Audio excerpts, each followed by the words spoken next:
So a question you might have is, okay, expansion is isentropic. We got that, cool. Okay, so, but the question might be is, can compression be isentropic?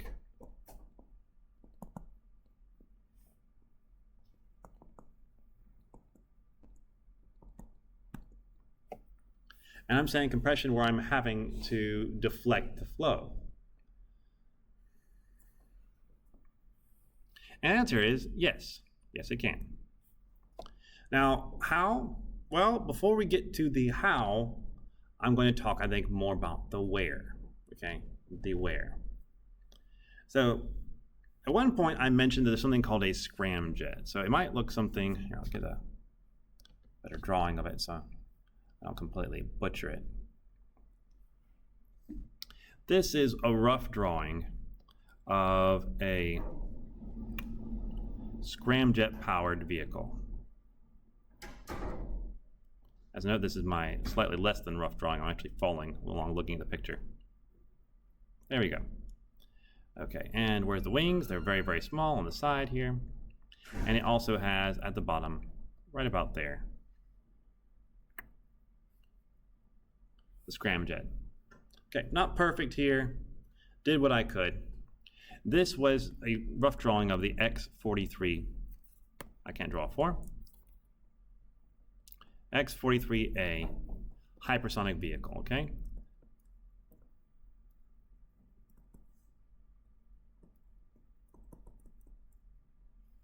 And what propels it? This is propelled by a scramjet.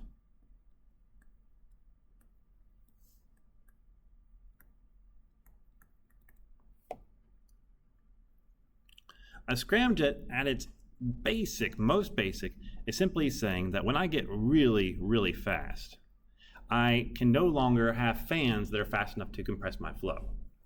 I just can't do that anymore. And so I have to use shock waves to do so, okay? So the shock waves are what are compressing my flow and increasing the pressure.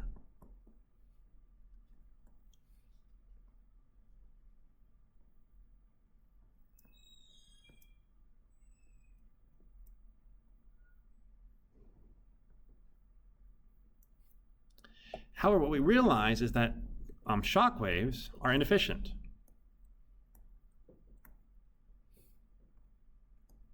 Because they're not isentropic. And so we're going to lose some total pressure. Our P02 is always less than our P01. And in doing that, we are going to be having a less efficient system. So how do we fix that? How do we make it slightly better? Well,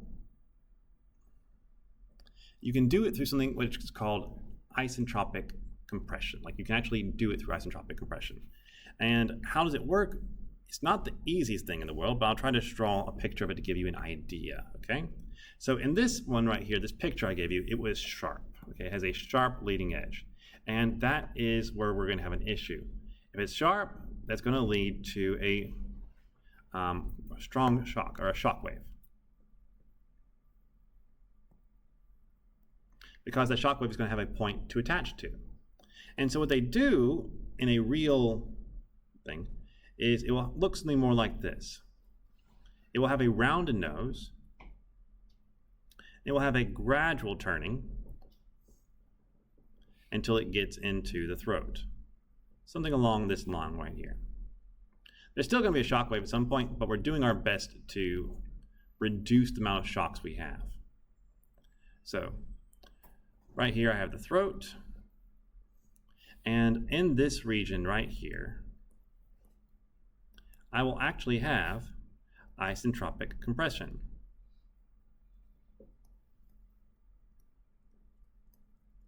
And those will all those Mach lines will aim and hit the tip right here and then turn into one oblique shock. So I'm doing what I can to avoid, make sure I do well here, to minimize the effect of those shock waves on increasing entropy, and instead to as best I can, do it isentropically. So the key here is a gradual turn, okay? A gradual turn. So if I can have a gradual turn, I can possibly have an isentropic compression. Okay, so with that in mind, I'd like to actually do a problem where we have isentropic compression and kind of talk about that and show you what it looks like, okay? Show you what it looks like. So let's see right here.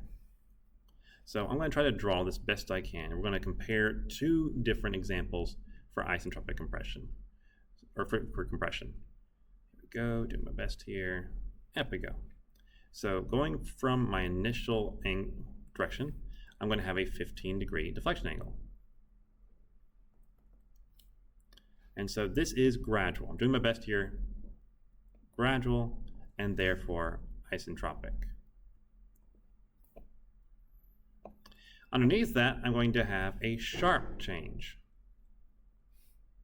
Still, theta will be equal to 15 degrees. That's going to cause an oblique shock, and this is sharp, and therefore not isentropic.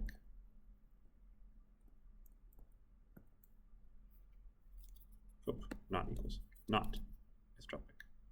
There we go. And the first case, just so you know, I would have more or less an expansion fan in reverse.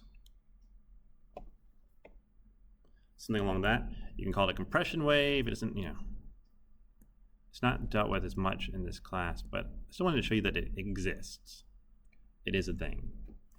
And so now, in both these cases, I'm going to have a Mach 1 that's equal to 10 atmospheres and a pressure 1 that's equal to 1 atmosphere.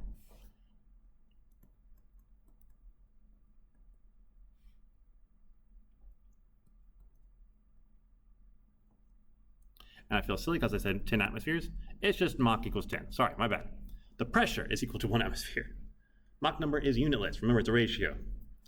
Remember, Dr. Kidd, it's a ratio. Come on. Okay, so with that in mind,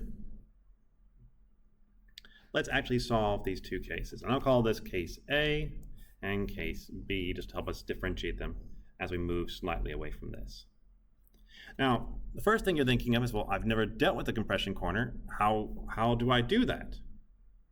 It's actually really easy. So isentropic compression wave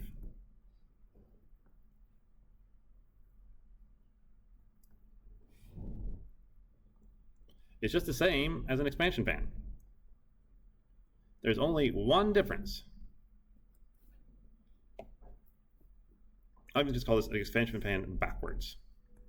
Because think about it, it's isentropic, so if I have an expansion fan which is expanding it by going from left to right, if I went from right to left, I would have a compression wave.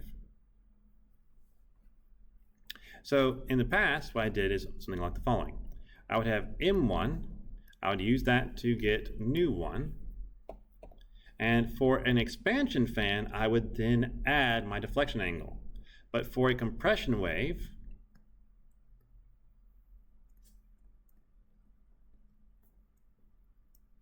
I'm going to subtract my deflection angle, okay? That is the only difference. That is it. We want to find the properties, that's all we have to do. And for our isentropic property tables, we'll do it just the way we have in the past. Okay, but let's first deal with this expansion wave and see how it goes. Cool?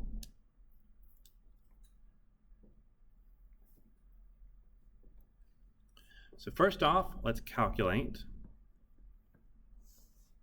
nu 1. We're going to do that by going to Appendix C. And we have a Mach number that's equal to 10.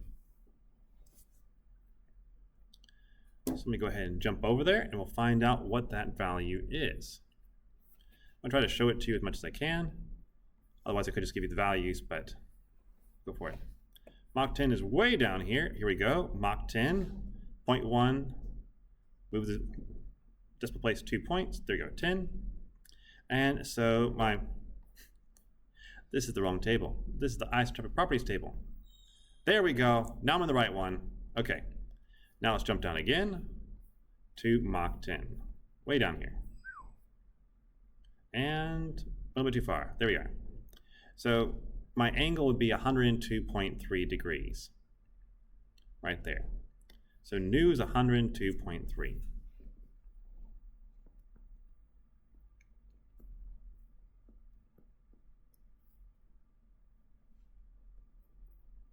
So now we're going to calculate what nu2 is. And since this is an isentropic compression wave, nu2 is simply equal to nu1 minus the deflection angle. So it'll be equal to 102.3 minus 15 degrees. That comes out to be 87.3.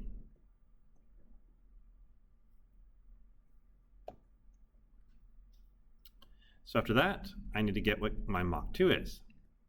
Calculate Mach 2. So I'm going to go to Appendix C.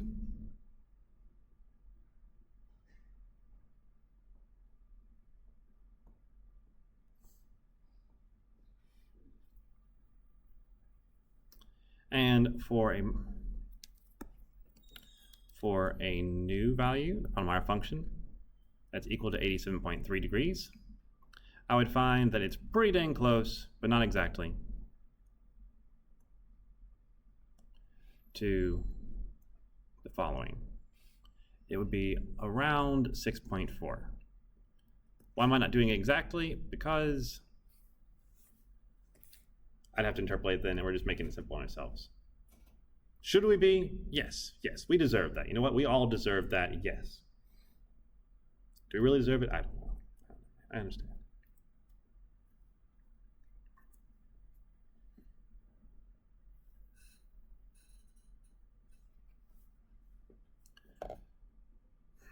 Now, we did that. We got our Mach number.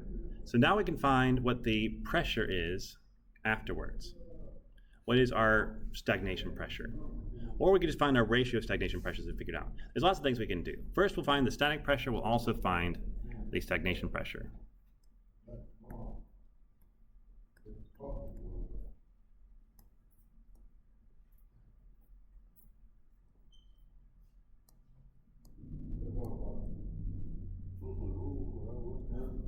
There we go. So P2 is going to be equal to, doing that same thing we did in the last problem, P2 over P02 times P02 over P01, which is simply equal to 1, times P01 over P1 times P1. Whoa! Lots of stuff there. And also P02, since it's isentropic, is going to be equal to P01, and that will be equal to P01 over P1 times P1. So I need all this information. I'm just going to go ahead and give it to you. We get it from Appendix A.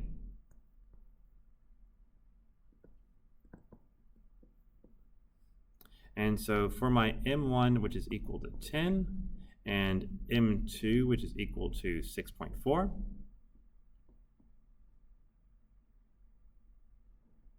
there we go. I get that P01 over P1 is equal to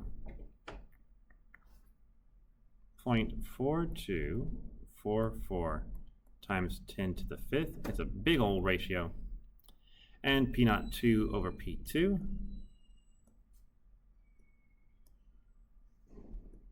is going to be equal to 0.2355 times 10 to the 4th.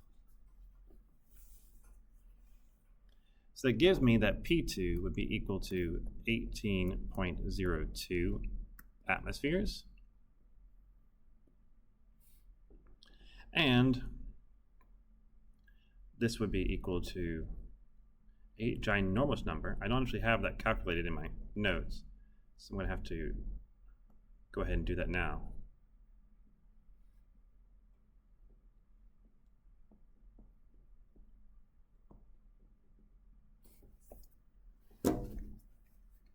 What's it come out to be?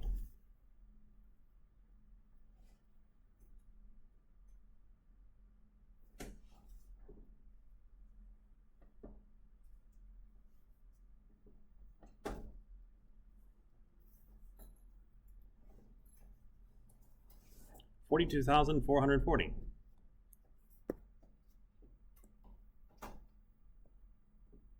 That looks like a 9. My apologies.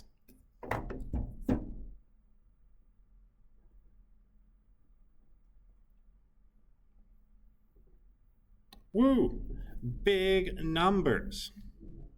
So the next example we're going to do is we're going to do this again, but we're going to do it for an oblique shock. Okay, we're going to do it for an oblique shock.